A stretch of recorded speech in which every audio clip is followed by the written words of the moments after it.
Sir ನಮಸ್ತೆ. ನಮಸ್ಕಾರ. ನನ್ನ ಹೆಸರು ಕನಕ ಅಂತ, ವಿಜಯನಗರ ಜಿಲ್ಲೆ ಕೊಟ್ಟೂರಿಂದ ಬಂದಿದ್ದೀನಿ.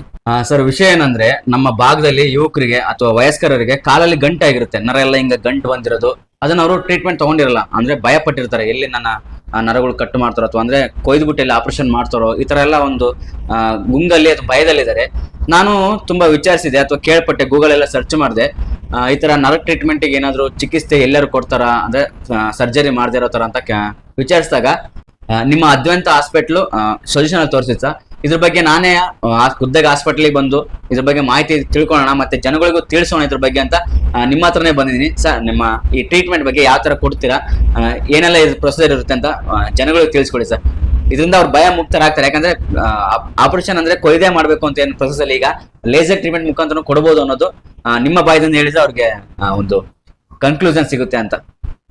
ನಮಸ್ಕಾರ ಕನಕ ಅವರೇ, ತುಂಬಾ ಸಂತೋಷ ನಿಮ್ಮನ್ನ ಭೇಟಿ ಮಾಡಿದ್ದಕ್ಕೆ. ಈಗ ನಾನು ಆಕ್ಚುಲಿ ಗ್ರಾಮಾಂತರ ಪ್ರದೇಶದಿಂದನೇ ಬಂದಿರೋದು. ತುಂಬಾ ಜನ ನಮ್ಮ ಗ್ರಾಮಾಂತರದಲ್ಲಿ ಯಾಕೆ ಈ ತರ ಉಬ್ಬಿದ ರಕ್ತನಾಳದಿಂದ ಬಳಲ್ತಾ ಇದ್ದಾರೆ ಅಂತಂದ್ರೆ, ಅವ್ರು ನಿಂತಿರೋಂಥ ಕೆಲಸ ಮಾಡ್ತಾರೆ, ಎಷ್ಟೊಂದು ಕಾರ್ಯ ಎಲ್ಲ ಎಷ್ಟೊಂದು ಕೆಲಸ ಕಾರ್ಯಗಳು ಮಾಡ್ತಿರ್ತಾರೆ, ಆದ್ರೂ ಉಬ್ಬಿರುತ್ತೆ. ಯಾಕಂದ್ರೆ ಫಾರ್ ಎಕ್ಸಾಂಪಲ್ ಕುರಿಕಾಯವರು ತುಂಬಾ ಹೊತ್ತು ನಿಂತೇ ಇರ್ತಾರೆ. ಆಮೇಲೆ ಸ್ವಲ್ಪ ನಮ್ಮ ಗ್ರಾಮಾಂತರ ಪ್ರದೇಶದಲ್ಲಿ ನೆಗ್ಲಿಜೆನ್ಸ್ ಜಾಸ್ತಿ, ಹೌದು, ಅಂದ್ರೆ ಲಕ್ಷ್ಯ ಕೊಡಲ್ಲ ಹೆಚ್ಚಿನ. ಯಾಕಂದ್ರೆ ಒಂದು ಭಯ ಏನು ಅಂತಂದ್ರೆ, ಪಟ್ಟಣಕ್ಕೆ ಹೋದ್ರೆ, ದೊಡ್ಡ ಆಸ್ಪತ್ರೆಗೆ ಹೋದ್ರೆ ಎಂತದಪ್ಪ ಕೊಯ್ತಾರೋ, ದುಡ್ಡು ಜಾಸ್ತಿ ಆಗ್ತೈತೆ, ಮತ್ ನಾ ಎಲ್ಲಿಂದ ತರ್ಲಿ, ಮೊದ್ಲೇ ದುಡ್ಡಿರಲ್ಲ. ಆದ್ರೆ ಭಯ ಅನ್ನೋದು ಅದಕ್ಕಿಂತ ಹೆಚ್ಚಿರ್ತದೆ. ಅದಕ್ಕೆ ಏನ ಹೇಳ್ತಾ ಇದೀನಿ ಅಂತಂದ್ರೆ, ಈ ಉಬ್ಬಿದ ರಕ್ತನಾಳಗಳು ಏನಂತಂದ್ರೆ ಭಯ ಪಡುವಂತದ್ದು ಏನಿಲ್ಲ.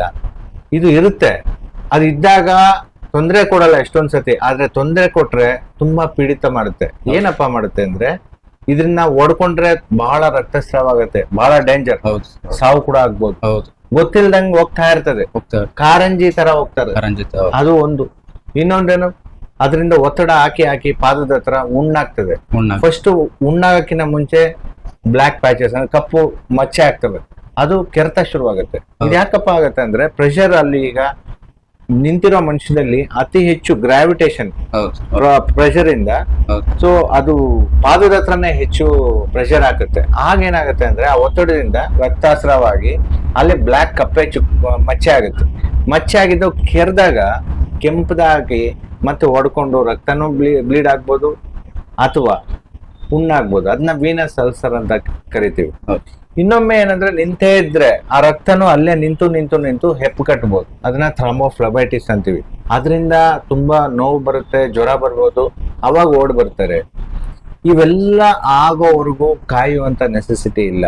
ಅದನ್ನ ಸೂಕ್ತ ಚಿಕಿತ್ಸೆ ತಗೊಂಡು, ಅಂದ್ರೆ prevention is better than cure. ಅಂದ್ರೆ ಪ್ರಾಬ್ಲಮ್ ಆದಾಗ ನಾವು ಅದನ್ನ ಸರಿಪಡಿಸ್ಕೊಳ್ಳೋದಲ್ಲ, ಪ್ರಾಬ್ಲಮ್ ಬರಕ್ಕಿಂತ ಮುಂಚೆ ಸರಿಪಡಿಸ್ಕೊಳ್ಳೋದು ಒಳ್ಳೇದು. ಅಂದ್ರೆ ಉಬ್ಬಿದ ರಕ್ತನಾಳಗಳು ನೋವಿದ್ರೆ, ಅದ್ರ ತೊಂದರೆ ಇದ್ರೆ ಮಾತ್ರ ಟ್ರೀಟ್ಮೆಂಟ್, ಅದರ ಚಿಕಿತ್ಸೆ ತಗೊಳ್ಳೋದಂತಲ್ಲ. ಅದಿಲ್ದೇ ಇದ್ರೂ ಅದನ್ನ ಚಿಕಿತ್ಸೆ ತಗೊಂಡ್ರೆ ನಂತರ ಅದ್ರ ಪ್ರಾಬ್ಲಮ್ಸ್ ಬರ್ದಂಗ ಆಗತ್ತೆ. ಹಂಗಂತೇಳಿ ದುಡ್ಡು ಖರ್ಚಾಗತ್ತಾ, ಜಾಸ್ತಿ ಆಗತ್ತಾ ಅನ್ನೋ ತರ ಏನಿಲ್ಲ. ಕೆಲವೊಂದು ಸರ್ಕಾರಿದು ಎಷ್ಟೊಂದು ಸ್ಕೀಮ್ಸ್ ಇದಾವೆ, ಅದ್ರಲ್ಲೆಲ್ಲಾನು ಲಭ್ಯ ಇದೆ. ಅದ್ರಲ್ಲೂ ಬೇರೆ ಬೇರೆ ಚಿಕಿತ್ಸೆಗಳು ಉಂಟು. ಅಂದ್ರೆ ಓಪನ್ ಸರ್ಜರಿ, ಅದು ಪುರಾತನದ್ದು, ಮೊದಲಿಂದಾನೇ ಅದು ಓಪನ್ ಸರ್ಜರಿ ಅನ್ನೋಂತ ಇರೋದು. ಅದ್ರಲ್ಲಿ ಕಟ್ ಮಾಡಿ ಸ್ಕಾರ್ ಆಗೋದು, ಸೂಚರ್ ಹಾಕೋದು, ಮತ್ತೊಮ್ಮೆ ಮರಳಿ ಬರುವಂತದ್ದು ಎಲ್ಲ ಪ್ರಾಬ್ಲಮ್ಸ್ ಇತ್ತು. ಹೀಗಾಗಿ ಅಡ್ವಾನ್ಸ್ ಟೆಕ್ನಿಕ್ಸ್, ಈಗ ನಮ್ಮ ತಂತ್ರಜ್ಞಾನ ಹೆಚ್ಚಾಗಿರೋದ್ರಿಂದ, ವಿಜ್ಞಾನ ಹೆಚ್ಚಾಗಿರೋದ್ರಿಂದ, ಈಗ ಅಲ್ಟ್ರಾಸೌಂಡ್ ಅಂತ ಒಂದು ಬಳಕೆಯಿಂದ ಸ್ಕ್ಯಾನ್ ಮಾಡ್ಕೋತಾ ಅದನ್ನ ಕಟ್ ಮಾಡಿ ನೋಡ್ತಾ ಇದ್ರು ಓಪನ್ ಸರ್ಜರಿ. ಇವಾಗ ಕಟ್ ಮಾಡಿ ನೋಡೋಂತ ಅವಶ್ಯಕತೆನೇ ಇಲ್ಲ.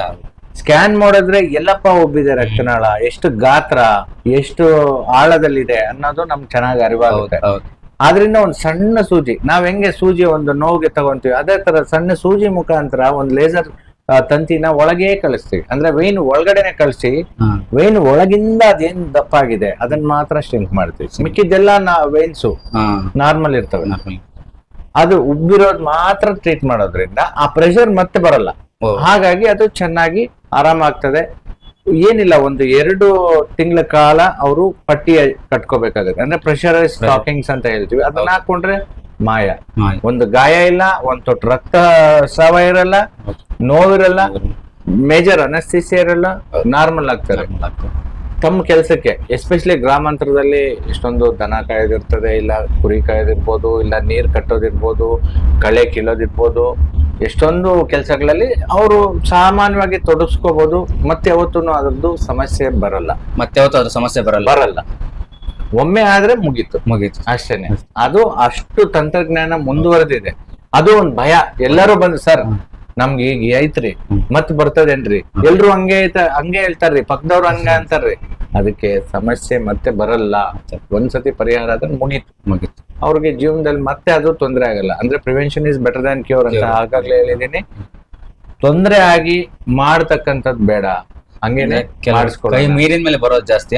ಮುಂಚೆನೆ ಬಂದು ಚಿಕಿತ್ಸೆ ತಗೊಂಡ್ರೆ ಲೈಫ್ ಟೈಮ್ ಅದು ಬರಲ್ಲ ಅಂತ ಬರಲ್ಲ, ಗುಣ ಆಗುತ್ತೆ.